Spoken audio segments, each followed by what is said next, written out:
In the last few months, and in fact over the next few months, you're going to see a whole bunch of new devices that will sit in your house and listen all the time. You can talk to it, it can do things, add things to your shopping list. Over in the States, they have the Amazon Alexa. Later in the year, we will have the Apple HomePod. But right now, we have the Google Home and the Google Home Mini. Now, they're out in the market now. But Peter Marks, technology editor for RN Breakfast, interesting news out this week. Your Google Home has been spying on you.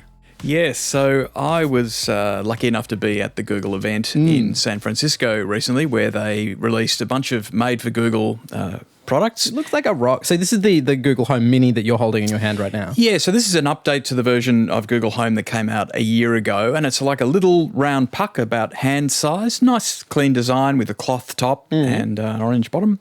And you put it in your home and you basically speak to it by saying, hey, company name, what is the temperature, set an alarm for, remind me to pull out the roast.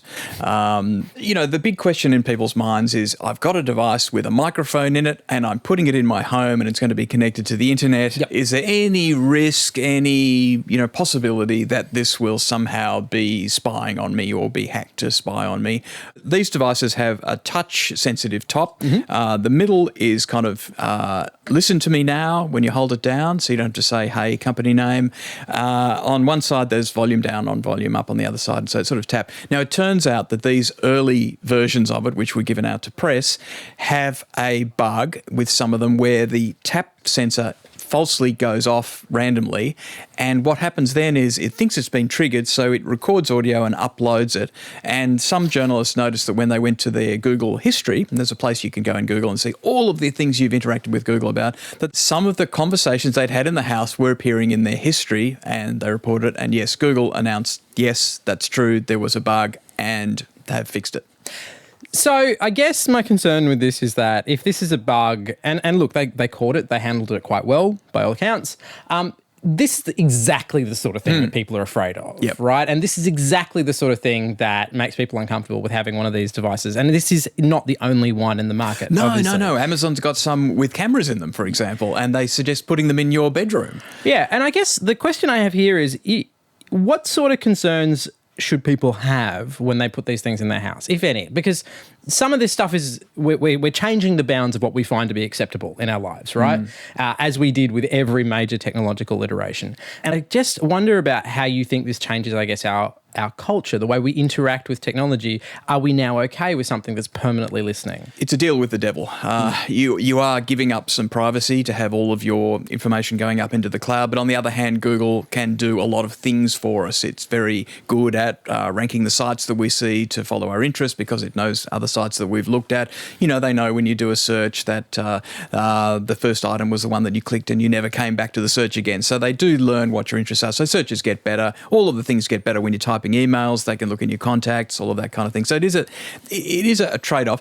Apple has been digging at Google for some years about privacy, and they have a different stance on it. They say, we're going to do all the machine learning about you on the device. So they have powerful chips and things that can run ML models. And nothing goes up to the cloud. And very little goes up to the cloud. They use a thing called differential privacy, which is where they do monitor what you do on your device, but they add noise to that, and then they upload the noisy version. So in the aggregate over a large population, they do know what everyone is doing. But for an individual, they don't really know what that individual did. That's really interesting. It is. It's kind of a statistical concept. But somewhere someone has the clarified detail, right? Somebody has because, I mean, if you are adding noise to obscure information at some point at the other end, in order for that information to be useful, you must clarify it. No, because they're learning in the aggregate. So say everyone chooses from two options and they add randomness, 50% randomness to that, then your choice might be flipped to the other choice. But over a large population, over millions, they do know how many chose each one. Now, lots of people will have seen the Google Home device. It's been out in shops for a couple of months now. But I just want to jump back to the thing that you have in your hand, which is the Google Home Mini, which isn't, I don't believe, in the marketplace just yet. Not yet. No, not out for a few months. Okay, so what differentiates it in terms of price, in terms of what it can do compared to the sort of the beige vase that Google Home is?